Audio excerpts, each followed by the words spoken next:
ഒരു കടതുകാട് ആണ്, കടതൊരു കാട്, ഒരു വീടൊരു വീടാണ്.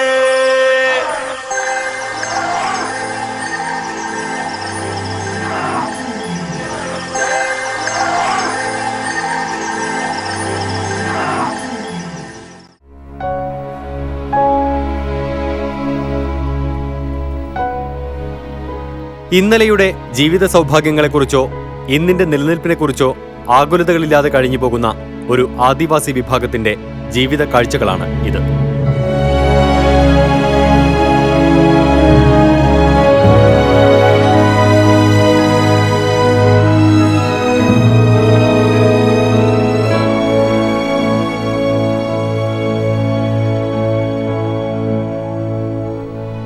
വയനാട് പുൽപ്പള്ളിക്കടുത്ത് കരിമം കോളനി.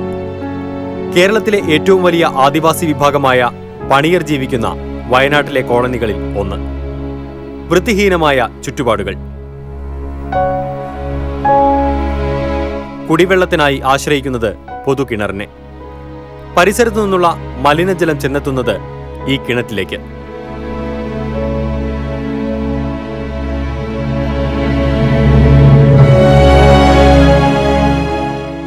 ചെറിയ കൂരയ്ക്കുള്ളിൽ താമസിക്കുന്നത് 2-3 കുടുംബങ്ങൾ ഒന്നിച്ച്. ഭക്ഷണമുണ്ടാക്കുന്നതും കൊച്ചു കുഞ്ഞുങ്ങളടക്കം തലചായ്ക്കുന്നതും എല്ലാം ഇവിടെ. പണിയില്ലാതെ കഴിഞ്ഞുകൂടുമ്പോൾ കുട്ടികളടക്കമുള്ള കുടുംബത്തിന് ഒരു നേരമാണ് ആഹാരം. ഉള്ളത് കഴിച്ച് വിശപ്പടക്കാൻ പഠിച്ചു ഈ കുഞ്ഞുങ്ങളും. ഒരു വീട്ടിൽ 2 കുടുംബമാണ്. പിന്നെ 2 കുടുംബത്തിൽ ഒരടുപ്പിൽ ഞങ്ങൾ 6 പേര്, അമ്മയും അപ്പനും മക്കളും. പിന്നെ ഒരു വീട്ടിൽ 5 ആൾ. അതാണ് സൗകര്യം കുറവ്. പഠിക്കുന്ന പിള്ളേരും പോരാത്തിന് കറണ്ട് കൂടിയില്ല. അതിനിപ്പോൾ പൈസ വേറെ അടയ്ക്കണം. അതൊക്കെ നമ്മൾ എവിടെ നിന്ന് ഉണ്ടാക്കി കൊടുക്കാനാ? നേരത്തെ പൈസ ഒന്നും കൊടുക്കണ്ടായിരുന്നു. ഇപ്പോൾ അവർക്ക് പൈസ കൊടുക്കണം എന്ന് പറഞ്ഞിട്ട് കറണ്ടൊന്നും ഇല്ലാണ്ടാക്കി. ഇപ്പോൾ പണിയൊക്കെ കുറവാണ്. ഒരു ദിവസം എവിടെയെങ്കിലും ആരെങ്കിലുമൊക്കെ പണിക്ക് വിളിച്ചാൽ പിന്നെ അതിൻ്റെ ചിലവ് അത് അന്നേരം കഴിയും. രാവിലത്തെ കാര്യമൊന്നും പറയണ്ട. ഇവിടെ നോക്കി പോകുന്ന വെള്ളമൊക്കെ അല്ലേ കുടിക്കുന്നത്. എന്തെങ്കിലുമൊക്കെ രോഗം വരുമ്പോൾ പിന്നെ വരിയുണ്ടെങ്കിലൊക്കെ കഞ്ഞി വെച്ച് കൊടുക്കും. ഇല്ലെങ്കിൽ പിള്ളേർ അങ്ങനെ സ്കൂളിലേക്ക് പോകും. എന്തുകൊണ്ട് ആദിവാസികളിൽ ഏറ്റവും വലിയ വിഭാഗമായ പണിയർക്ക് വംശനാശം സംഭവിക്കുന്നു? പൊതുസമൂഹത്തിനൊപ്പം വളരാൻ ഇവർക്ക് സാധിക്കാത്തത് എന്തുകൊണ്ട്? പോഷകാഹാരക്കുറവ് മൂലമുള്ള മരണങ്ങൾ, അവിവാഹിത ആദിവാസി അമ്മമാർ, ഭൂമി തട്ടിപ്പ് തുടങ്ങി എല്ലാത്തിനും എന്തുകൊണ്ട് ഇരകളാക്കപ്പെടുന്നു? മാറി മാറി വരുന്ന സർക്കാരുകൾ ആദിവാസി ക്ഷേമ പ്രവർത്തനങ്ങൾക്ക് വേണ്ടി ആയിരക്കണക്കിന് കോടി രൂപ ചെലവഴിച്ചിട്ടും ഇവർക്കൊന്നും സ്വന്തമായി ഭൂമിയില്ലാത്തത് എന്തുകൊണ്ട്? ഇങ്ങനെ നിരവധി ചോദ്യങ്ങൾ എല്ലാ കാലത്തും ചോദിച്ചുകൊണ്ടേയിരിക്കും. മറുപടികൾ ഇങ്ങനെയായിരിക്കും. എല്ലാ മേഖലയുമായി ബന്ധപ്പെട്ട് ഗവൺമെൻറ് ഒരുപാട് പദ്ധതികൾ, സ്കീമുകളും ഇപ്പോൾ മാത്രമല്ല ഇതിനു മുൻപും നടപ്പിലാക്കിക്കൊണ്ടിരിക്കുന്ന പട്ടികവർഗ്ഗക്കാരിൽ നിന്നും ഏറ്റവും പിന്നോക്കം നിൽക്കുന്നത് പ്രാക്തന ഗോത്രവർഗ വിഭാഗങ്ങളാണ്. നമ്മുടെ സംസ്ഥാനത്ത് 5 കമ്മ്യൂണിറ്റിയാണ് അതിൻ്റെ ഭാഗമായിട്ടുള്ളത്. പക്ഷേ പ്രാക്തന ഗോത്രവർഗ വിഭാഗത്തിൽ നിന്നും തന്നെ ഏറ്റവും പുറകിലെന്ന് പറയാം. പിന്നെ പണിയ, അടിയ, അല്ലെങ്കിൽ മലപ്പണ്ടാരം, അങ്ങനെ ഉള്ള ട്രൈബൽ ഗ്രൂപ്പിൽ തന്നെ ഈ 3-4 ഗ്രൂപ്പുകളുണ്ട്. അപ്പം പിന്നെ ഗവൺമെൻറ് ഒരുപാട് പദ്ധതികൾ ഇവർക്ക് വേണ്ടിയിട്ട് പിന്നെ മുമ്പും ഇപ്പോഴും ആവിഷ്കരിച്ചുകൊണ്ടിരിക്കുന്നുണ്ട്, നടപ്പിലാക്കിക്കൊണ്ടിരിക്കുന്നുണ്ട്. പണിയരുടെ ചരിത്രമറിയാൻ ഏറെ പിറകിലേക്ക് പോകണം. അത് വയനാടിന്റെ കാർഷിക സമൃദ്ധിയുടെ ചരിത്രവുമായി ബന്ധപ്പെട്ട് കിടക്കുന്ന ഒന്നാണ്. എല്ലുമുറിയെ പാടത്ത് പണിയെടുത്ത പണിയന്റെ മണമറിയാം വയനാടൻ കാറ്റുകൾക്ക്. പണിയൻ എന്ന പദത്തിന്റെ അർത്ഥം തന്നെ പണി ചെയ്യുന്നവൻ എന്നാണ്. പഴയ കാലത്ത് ജന്മിക്ക് വേണ്ടി അടിമയെപ്പോലെ പണി ചെയ്ത ഈ കൂട്ടരുടെ വിയർപ്പായിരുന്നു പാടത്ത് വിളഞ്ഞത്. മറ്റുള്ളവർക്ക് വേണ്ടി എപ്പോഴും പണിയെടുക്കുവാൻ സാഹചര്യം കൊണ്ടും സാമൂഹ്യ സ്ഥിതി കൊണ്ടും നിർബന്ധിതരായിട്ടുള്ളവരാണ് ഈ കൂട്ടർ. കാർഷിക സമൃദ്ധിയുടെ പഴയ കാലം ഇവർ ഇങ്ങനെ ഓർമ്മിക്കുന്നു. ഒരു ചേർ നെല്ലും അതൊക്കെയാണ് പഴയ കാലത്തെ ആ തീറ്റ. ആദ്യമൊക്കെ ചെട്ടിമാർ അരിയത്ത് പോയാലും 8 എണ്ണ തരും, ഒരു ചേര് നെല്ലും തരും. അത് മുറുക്കാൻ മേടിക്കാനാണ്. ഈ ഒരു ചേര് നെല്ല് കൊണ്ടുപോയിട്ട് വേണം ഞാൻ ജീവിതം കഴിയാൻ. അത് വിചാരിച്ച് ഞാൻ അങ്ങനെ പണിക്ക് പോകും. ജമ്മി കഴിഞ്ഞതിൻ്റെ ശേഷം പിരിച്ചിട്ടി, അത് കഴിഞ്ഞ് ഗോയമ എന്ന് പറയും. നെല്ലിൽ പോയിട്ട് പിന്നെ ഞാറ് എന്ന് പറഞ്ഞിട്ട് പറിച്ചതൊക്കെ അതാണ് കുത്തയ നാട്ടി എന്ന് പറയും. കുത്തയ നാട്ടി, ആ നാട്ടി അന്ന് കമ്പളാണ്. അന്ന് എല്ലാ ജനങ്ങളും ഉണ്ടാവും അവിടെ, എല്ലാ ജനങ്ങളും ഉണ്ടാവും. ഓണത്തിന്, വിഷുവിന്, പിന്നെ ഈ പുത്തരിക്ക് അന്നൊക്കെ ഞങ്ങൾക്ക് ഈ പിന്നെ കർക്കിടക വാവ് വരുമ്പോഴൊക്കെ ഞങ്ങൾക്ക് നല്ലൊരു ആഘോഷം ഉള്ള സമയം. വയലിൽ ആഘോഷം എന്ന് പറഞ്ഞാൽ ഈ പിന്നെ നമ്മൾ പണിയെടുത്ത സ്ഥലത്ത് പോകുമ്പോൾ ആ മൂപ്പന്മാരും എന്ന് പറഞ്ഞ ആൾക്കാർ അവർ ഞങ്ങൾക്ക് പോകുമ്പോൾ അന്ന് പിന്നെ അവർ എന്തൊക്കെ ഉണ്ടാക്കുന്നു അതൊക്കെ അവർക്ക് പോകുമ്പോൾ അന്ന് പോകാണ്ട് പറ്റില്ല. പോകും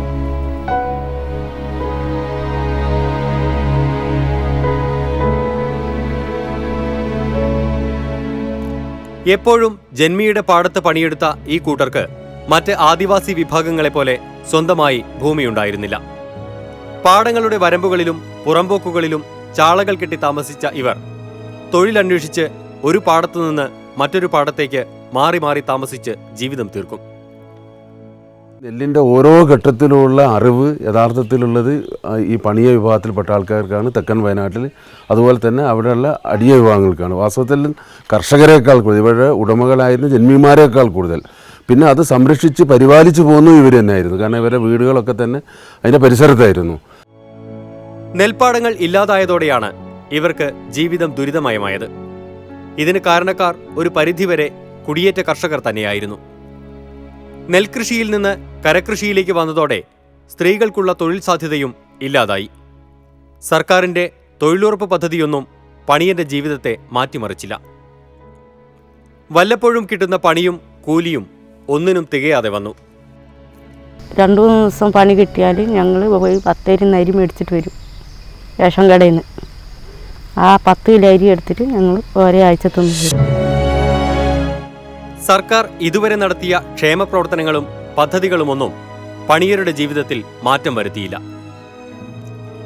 റേഷൻ കിട്ടുന്നതുകൊണ്ട് ഇവരുടെ ഇടയിൽ പട്ടിണിയില്ല എന്ന് തന്നെ പറയാം. പക്ഷേ കാട്ടുകിഴങ്ങുകളും മുളയരിയും ഇലയും ഭക്ഷിച്ച് സ്വതന്ത്രമായി ജീവിച്ച ഈ കൂട്ടരുടെ ഇടയിൽ അരിയുടെ ഉപയോഗം കുറവാണ്. ഒരുപാട് പിന്നെ ഈ ഇലയാഹാരങ്ങളുണ്ടായിരുന്നു ഇവർക്ക്, എഡിബിൾ ലീവ്സ്. ഇലയാഹാരങ്ങൾ പിന്നെ കണ്ടമാനം ഇവർ കഴിച്ചിരുന്നു. അത് അവരുടെ ആരോഗ്യത്തിൻ്റെ രക്ഷണം. അത് കിട്ടാതായി, മുള കിട്ടാതായി, മുളങ്കൂമ്പ് കിട്ടാതായി, മുളയരി കിട്ടാതായി. മുളങ്കാടുകളൊക്കെ തന്നെ നമ്മൾ എന്ത് ചെയ്തു വെച്ചാൽ മാവൂർ ഗോളിയോറാൻസിന് വേണ്ടി മുളങ്കാടുകളൊക്കെ വെട്ടിക്കൊണ്ടുപോയി. തനതായ ഭക്ഷ്യസംസ്കാരത്തിൽ നിന്ന് മാറിയതോടെ പോഷകാഹാരക്കുറവും രോഗങ്ങളും ഇവരെ കീഴടക്കാൻ തുടങ്ങി. ഗവൺമെൻറ്റിനെ സംബന്ധിച്ചിടത്തോളം കഴിഞ്ഞ 20 വർഷമായി പണിയ അടിയ പാക്കേജ് എന്നുള്ള നിലയിൽ ബഡ്ജറ്റിൽ ഒരു പ്രത്യേക വിഹിതം ഇവർക്കൊണ്ട് മാറ്റിവെക്കുന്നുണ്ടെങ്കിലും അത് വേണ്ടവണ്ണം ഇവരുടെ എത്താറില്ല എന്നുള്ള മാത്രമല്ല, ഒരുപക്ഷെ വംശഹത്യയെ നേരിട്ട് കൊണ്ടിരിക്കുന്നു എന്നുള്ളതാണ് യാഥാർത്ഥ്യം. ഗാർഹിക ആവശ്യത്തിന് വേണ്ടിയുള്ള ഭക്ഷ്യാവശ്യങ്ങൾക്കും ആരോഗ്യത്തിനും ചികിത്സക്കും കുട്ടികളുടെ വിദ്യാഭ്യാസത്തിനും എല്ലാം കിട്ടുന്ന തുക അല്ലെങ്കിൽ വരുമാനം വളരെ പരിമിതമാണ്. 2000-2001 കാലഘട്ടത്തിൽ കേരളത്തിലെമ്പാടും വ്യാപകമായ പട്ടിണി മരണം ഉണ്ടായപ്പോൾ അത് നേരിട്ടിരുന്നൊരു സമൂഹമാണ് ഈ പറയുന്ന പണി വിഭാഗം. ഭൂരഹിതരായ ആദിവാസികൾക്ക് ഭൂമി എന്ന ആവശ്യമുന്നയിച്ചാണ് മുത്തങ്ങയിൽ ആദിവാസി ഗോത്രമഹാസഭ സമരം സംഘടിപ്പിച്ചത്. 5 ഏക്കർ മുതൽ 1 ഏക്കർ വരെ ഭൂമി നൽകുമെന്ന സർക്കാർ വാഗ്ദാനം പാലിക്കപ്പെട്ടില്ല. സമരം നേരിടാൻ സർക്കാർ ബലം പ്രയോഗിച്ചപ്പോൾ അത് ഏറ്റവും ബാധിച്ചത് പണിയ വിഭാഗത്തെയായിരുന്നു. അന്ന് പോലീസ് മർദ്ദനത്തിൽ പരിക്കേറ്റവരിൽ അധികവും ഇവരാണ്. മുത്തങ്ങ സമരം ആദിവാസികളുടെ ഇടയിൽ ഭിന്നിപ്പുണ്ടാക്കി എന്നും ആരോപണമുണ്ട്. നിങ്ങൾ കിടക്കുന്ന കണ്ടില്ലേ, അവരുടെ പിന്നെ യോഗങ്ങൾ വിളിച്ചു കൂട്ടിയിട്ട് അവർ പറയുന്ന ഭാഷ ഇതാണ്. നിങ്ങൾ കിടക്കുന്ന കണ്ടില്ലേ, നിങ്ങളെ വീട് കണ്ടില്ലേ, നിങ്ങൾ ഇത്രയും കാലം പണിയെടുത്ത മറ്റവൻ്റെ വീട് കണ്ടില്ലേ, അവിടെ എന്തൊക്കെയുണ്ട്, അവിടെ കാറുണ്ട്, അവിടെ മറ്റു സൗകര്യമുണ്ട്, അവിടെ വൈദ്യുതി ഉണ്ട്, അവിടെ എല്ലാ സൗകര്യങ്ങളും ഉണ്ട്. ഇപ്പോൾ നിങ്ങൾ അധ്വാനിച്ചിട്ടാണല്ലോ ഇവനൊക്കെ ഇതുണ്ടായത്. അപ്പം നിങ്ങൾ തകർന്നുകൊണ്ടിരിക്കുക, അവർ വളർന്നുകൊണ്ടിരിക്കുക. അത് പറ്റില്ല. നിങ്ങൾക്കും ഇവിടെ ജീവിക്കാനുള്ള അവകാശമുണ്ട്. നമ്മളായിരുന്നു അവരെക്കാൾ മുമ്പ് ഇവിടെ ഉള്ളത്. അങ്ങനെ വികാരപരമായിട്ട് ഇവരെ അങ്ങോട്ട് പറഞ്ഞു കൊടുത്ത് വൈരാഗ്യമാക്കി അങ്ങനെ ഇവരെ ശരിക്കും എന്താ പറയുക ഒരുതരം വഴി തെറ്റിച്ചിട്ടാണ് നമ്മൾ ഈ റിസർവ് ഫോറസ്റ്റിനകത്ത് കയ്യേറാൻ പോകുന്നത്. ഭൂമി കിട്ടും, നിങ്ങൾക്ക് 5 ഏക്കർ ഭൂമി നിർബന്ധമായിട്ട് കിട്ടിയിരിക്കും. നിങ്ങളൊന്നും ഭയപ്പെടണ്ട, ഇത് നമുക്കുള്ള ഭൂമിയാണ്. അങ്ങനെ കയ്യേറ്റം നടത്തി അത് പ്രശ്നങ്ങളായി വന്നു കഴിഞ്ഞപ്പോൾ ഏറ്റവും കൂടുതൽ പരിക്ക് പറ്റിയത് ഈ പണി വിഭാഗത്തിൽപ്പെട്ട ആൾക്കാർക്കാണ്. ഭൂരാഹിത്യത്തിൻ്റെ പരിഹാരം ഉണ്ടാക്കുന്നതിന് ഗോത്രമഹാസഭ ഭൂമിക്ക് വേണ്ടിയുള്ള പ്രക്ഷോഭം നടത്തുകയും 2001 കാലഘട്ടത്തിൽ സമഗ്രമായൊരു കരാറുണ്ടാക്കിയിരുന്നു. നമുക്ക് ഏവർക്കും അറിയാം. മുത്തങ്ങയിൽ തന്നെ ഉണ്ടായിരുന്ന കുടിയേറ്റം നടത്തിയിരുന്ന ആദിവാസികൾ 2/3 കുടുംബങ്ങൾ, അന്ന് 600ഓളം കുടുംബങ്ങൾ പണി വിഭാഗമായിരുന്നു എന്നുള്ളതും ഇവിടെ എടുത്തു പറയേണ്ടതുണ്ട്. എന്തായാലും വളരെയേറെ ത്യാഗത്തിന് ശേഷം അവർക്ക് വേണ്ടുന്ന പരിഗണന ഭരണകൂടത്തിൻ്റെ ഭാഗത്തു നിന്ന് കിട്ടിയിട്ടില്ല. വയനാട്ടിൽ ഈ പറയുന്ന ഭൂവിതരണം നടന്നിട്ടില്ല. നടന്ന സ്ഥലങ്ങളിൽ പണി വിഭാഗങ്ങൾക്ക് വേണ്ടുന്ന പരിഗണന ഉണ്ടായിരുന്നില്ല.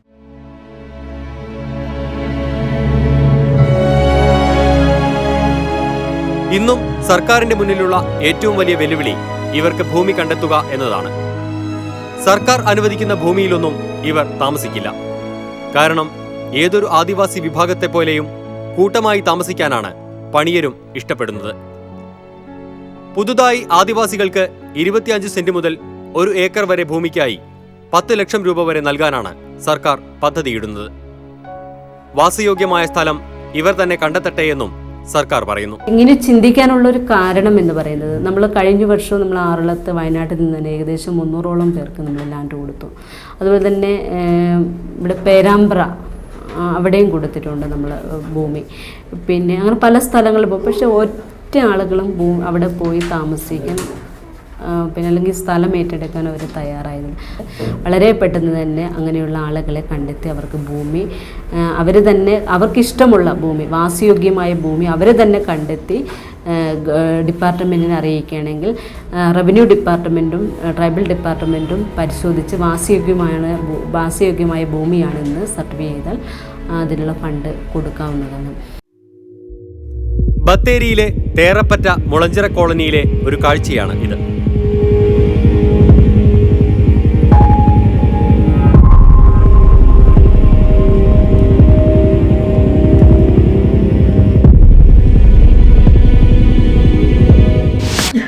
പകലും പണിയെടുക്കും, കിട്ടുന്ന കാറ്റിന് വെള്ളം കിടിക്കും.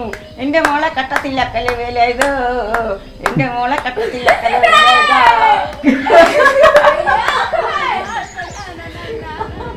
പണിയും കൂലിയുമൊന്നുമില്ലെങ്കിലും ആൺ പെൺ വ്യത്യാസമില്ലാതെ മദ്യലഹരിയിലാണ്. മിക്ക വീടുകളിലും വാറ്റും പതിവാണ്. മദ്യം കഴിക്കുമെന്ന് തുറന്നു പറയാൻ ഇവർക്ക് മടിയുമില്ല. കൂലിപ്പണി മാത്രമാണുള്ളൂ. കൂലിപ്പണിക്ക് പോകും, അത് കാണും, വൈകുന്നേരം വരും, ഞാൻ കുടിക്കും. ഉള്ള കാര്യം പറയും. കൊണ്ടുവരെ കൊടുക്കും. ഞങ്ങളും പിന്നെ ഓരോക്കെട്ട് മുള കൊണ്ടുവരും. അതിനെ കൊണ്ട് വീട്ടിലെ ചെലവും കഴിക്കും, കിട്ടുന്ന കാഴ്ചക്കും വെള്ളം കുടിക്കും. എല്ലാ ചങ്ങാനും അതിനുള്ള ഉണ്ടാക്കും. രണ്ടാളും പോയി കഴിച്ചു വന്നു. ബത്തേരി. ഒരു ഭാഗത്ത് ലഹരിയിൽ അമരുമ്പോൾ മറുഭാഗത്ത് അത്താഴത്തിനുള്ള ഒരുക്കവും നടക്കുന്നു. ഈ 2 ദൃശ്യങ്ങളും ഇവരുടെ നിത്യജീവിതത്തിന്റെ നേർക്കാഴ്ചകളാണ്. പഴയ കാലത്ത് ജന്മിമാരാണ് ഇവരെ ലഹരിയുടെ പാതയിലേക്ക് നയിച്ചതെങ്കിൽ പുതിയ കാലത്ത് ഇതിന് ഉത്തരവാദി ആരാണ്? അവർക്ക് മദ്യം വേണം, മദ്യത്തിനുള്ള ഭയങ്കര ആർത്തിയാണ്, മദ്യത്തിന് താല്പര്യമുണ്ട് അവർക്ക്. പക്ഷേ അപ്പോൾ ഈ പണിക്കാളെ കിട്ടാനും മറ്റു കാര്യത്തിനൊക്കെ വേണ്ടിയിട്ട് ഈ ആളുകൾ ഈ മദ്യം അത്യാവശ്യം ഇവർക്ക് കൊടുക്കുകയും അതിൻ്റെ കാരണം ഈ കാര്യം നടക്കണം.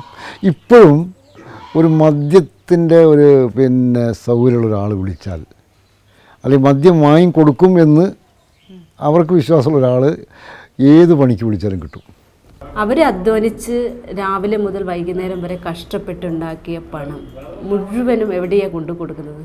സ്ത്രീകൾ തന്നെ നമ്മളോട് നേരിട്ട് പറഞ്ഞിട്ടുണ്ട്. പക്ഷെ നമുക്ക് അതൊക്കെ ഓർക്കുമ്പോൾ നമുക്ക് ഭയങ്കര വിഷമമാണ്. സ്ത്രീകൾ, കുട്ടികളൊക്കെ ഉണ്ട്, അവിടുത്തെ പുരുഷന്മാരൊക്കെ ഉണ്ട്.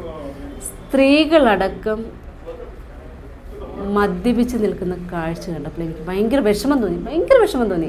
പുതുതലമുറയെ മാത്രമേ നമുക്ക് ഈ രംഗത്ത് നിന്ന് നമുക്ക് നല്ല രീതിയിലേക്ക് വളർത്തിയെടുക്കാൻ സാധിക്കുകയുള്ളൂ. അതുകൊണ്ട് ഈ വർഷം നമ്മൾ അതിന് പ്രത്യേകമായിട്ട് മോഡൽ റെസിഡൻഷ്യൽ സ്കൂളുകൾ ആരംഭിക്കുന്നതിന് ഏകദേശം 10ഓളം പ്രപ്പോസൽ നമ്മൾ കേന്ദ്ര ഗവൺമെൻറ് സമർപ്പിച്ചു കഴിഞ്ഞു.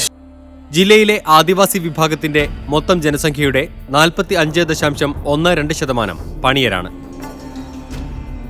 ആദിവാസി കുടുംബങ്ങൾ 36,135. ആദിവാസി ജനസംഖ്യ 1,53,181. സ്ത്രീകൾ 77,642. പുരുഷന്മാർ 75,539. പണിയ കുടുംബങ്ങൾ 15,876. പണിയ ജനസംഖ്യ 69,116. കുടുംബശ്രീ പ്രവർത്തകർ നടത്തിയ സർവേയിൽ ഇവരുടെ ജീവിതാവസ്ഥ വ്യക്തമാണ്. ജില്ലയിൽ 21 പഞ്ചായത്തുകളിലെ 71 കോളനികളിലാണ് സർവേ നടത്തിയത്. 3054 കുടുംബങ്ങളിലായി 13,173 അംഗങ്ങളുടെ ഇടയിലായിരുന്നു സർവേ. സർവേയുടെ കണ്ടെത്തലുകൾ ഇങ്ങനെയാണ്. APL വിഭാഗത്തിൽ 66 കുടുംബങ്ങൾ, BPLൽ 2814 കുടുംബങ്ങൾ, അന്നപൂർണ പദ്ധതിയിൽ 8 പേരും അന്ത്യോദയ അന്നയോജന പദ്ധതികളിൽ 166 പേരുമാണ് ഉള്ളത്.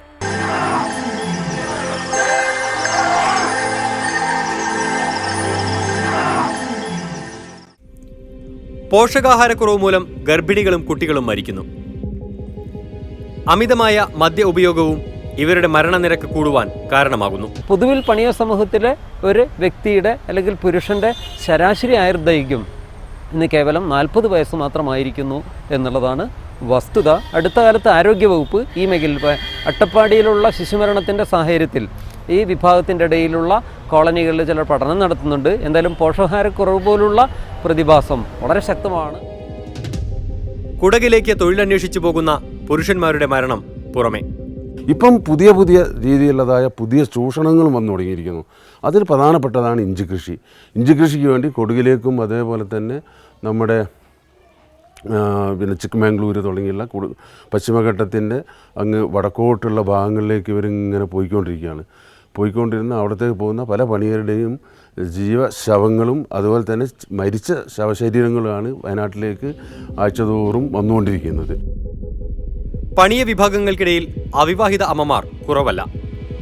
പെൺകുട്ടികളുടെ വിവാഹപ്രായത്തെക്കുറിച്ചോ വിവാഹബന്ധത്തെക്കുറിച്ചോ വേവലാതികളൊന്നും ഇവർക്കില്ല. ഒളിച്ചോടി പോയി തന്നെ കൊണ്ടുവരിക അതല്ലേ പറയുന്നത്.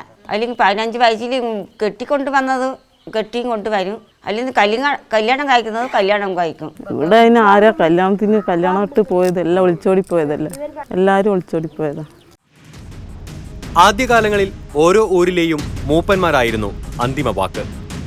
ഇന്നതെല്ലാം പേരിന് മാത്രം. എന്നാലും ഊരിലെ എല്ലാ വിശേഷങ്ങൾക്കും മൂപ്പന്റെ സമ്മതം തേടാറുണ്ട്. മൂപ്പൻ്റെ അധികാരം എന്ന് പറഞ്ഞാൽ ഇവിടെ എന്തെങ്കിലും ഒരു കല്യാണം ആകുമ്പോഴോ അതിനൊക്കെ നമ്മളോട് വന്ന് ചോദിക്കും.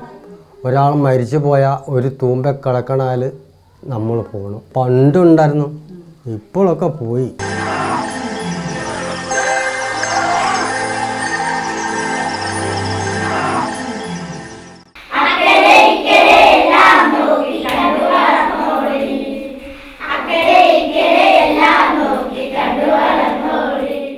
കുറേ പഠിച്ചിട്ട് എനിക്ക് സാറാകാൻ ഇഷ്ടം. പഠിക്കാനൊക്കെ താല്പര്യമുണ്ട്. ഇവിടെ തന്നെ 3-ാം ക്ലാസ്സിൽ പഠിക്കുന്നു. ചേട്ടായി ഇവിടെ തന്നെ പഠിച്ചേ. 4ാം ക്ലാസ്സുകാരനായ വിഷ്ണു പുതിയ ലോകത്തേക്ക് പ്രതീക്ഷയോടെ നോക്കുന്ന തലമുറയുടെ പ്രതീകമാണ്. ചീയമ്പത്തെ 73 പണിയ കോളനികളിലെ ഏകാധ്യാപക വിദ്യാലയത്തിലെ വിദ്യാർത്ഥി. ജീവിത സാഹചര്യങ്ങളും ചുറ്റുപാടുകളും കണ്ടറിയുന്ന ഇവന് മുന്നിൽ വലിയ ലോകമുണ്ട്. പണിയരുടെ ഭാഷ പ്രാകൃത മലയാളമാണ്. അതുകൊണ്ട് തന്നെ ഭാഷാപരമായി കടന്നുവരാൻ കുട്ടികൾക്ക് ബുദ്ധിമുട്ടുണ്ട്. ഇവർക്ക് ഭാഷാപരമായിട്ട് പ്രശ്നമുള്ള കുട്ടികളാണ്. പെട്ടെന്ന് മലയാള ഭാഷയിലേക്ക് കടന്നു വരാൻ ബുദ്ധിമുട്ടുണ്ട്. അല്ല, നമ്മളോട് പിന്നെ കുട്ടികൾ ക്ലാസ്സിൽ വന്ന നഴ്സറി സ്കൂളിലൊന്നും പോകുന്നില്ല. അപ്പോൾ നഴ്സറി തലത്തിലുള്ള പ്രവർത്തനങ്ങൾ കൂടി നമ്മൾ നൽകേണ്ടി വരികയാണ്. ആദ്യം സ്കൂളിൽ പോകാതിരുന്ന കുട്ടികളായിരുന്നല്ലോ നമ്മുടെ സ്കൂളിൽ ചേർന്നുകൊണ്ടിരുന്നത്. ഇപ്പോൾ പിന്നെ കൃത്യമായി കുട്ടികളെ സ്കൂളിൽ ചേർക്കുന്നുണ്ട്, അവർ വരുന്നുണ്ട്. അതുപോലെ തുടർ വിദ്യാഭ്യാസവും നടക്കുന്നുണ്ട്. നമ്മുടെ കോളനിയിൽ തന്നെ SLC പാസ്സായ ഒരുപാട് കുട്ടികളുണ്ട്. പിന്നെ ഉന്നത വിദ്യാഭ്യാസത്തിന് പോകുന്ന കുട്ടികളുണ്ട്. മെഡിക്കൽ എൻട്രൻസിൻ്റെ കോച്ചിങ്ങിന് പോയ കുട്ടികളുണ്ട്. സ്കൂളിൽ നിന്ന് ലഭിക്കുന്ന ഭക്ഷണം തന്നെയാണ് ഈ കുട്ടികൾക്ക് ലഭിക്കുന്ന മികച്ച ആഹാരം.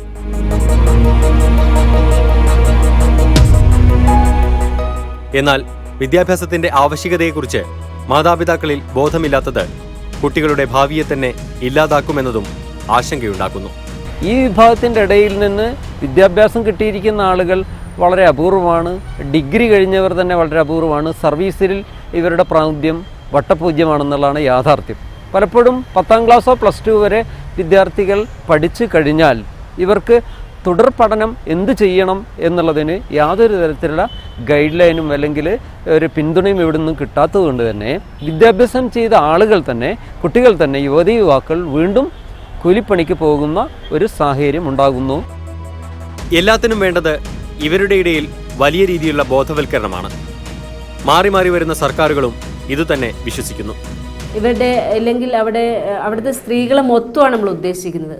സ്ത്രീകളും കുട്ടികളും ഇവരുടെ കുട്ടികളെ സ്കൂളിൽ നിർബന്ധമായിട്ട് അയക്കാനുള്ള ആ ഒരു രീതിയിലേക്ക് അവരെ കൊണ്ടുവരിക. വിദ്യാഭ്യാസത്തിലൂടെ മാത്രമേ ഈ സമൂഹത്തെ നമുക്ക് മുഖ്യധാരയിലേക്ക് എത്തിക്കാൻ കഴിയൂ. ആദിവാസി വിഭാഗങ്ങളെ പൊതുസമൂഹത്തിനൊപ്പം കൊണ്ടുവരാൻ നടത്തിയ ശ്രമങ്ങളെല്ലാം ഒരു തരത്തിൽ പരാജയമായിരുന്നു. പണിയരുടെ ജീവിതത്തിലും ഈ അനുഭവം വ്യത്യസ്തമല്ല. അവരുടേതായ ഇടങ്ങൾ ഒന്നൊന്നായി നാശോന്മുഖമായി. അത് ഇവരെ കൂടുതൽ ദുരിതത്തിലാക്കുകയും ചെയ്തു. പുതിയ പദ്ധതികൾ വേറെയും പ്രഖ്യാപിക്കപ്പെടുന്നുണ്ട്. കോടികൾ അനുവദിക്കുന്നതിൻ്റെ കണക്കുകളും വരുന്നുണ്ട്. ഈ പദ്ധതികൾ കാടും ഭൂമിയും കൃഷിയും തൊഴിലും നഷ്ടപ്പെട്ട ഈ ഗോത്രവിഭാഗത്തിൻ്റെ പുനരുജ്ജീവനത്തിന് സഹായകമാകുമെന്ന് പ്രത്യാശിക്കാം.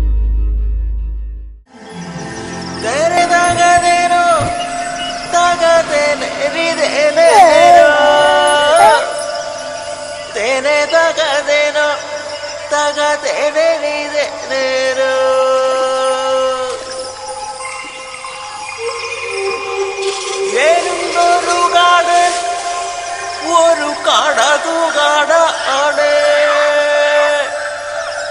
കടതൊരു കാട്, ഒരു വീടൊരു വീടാ.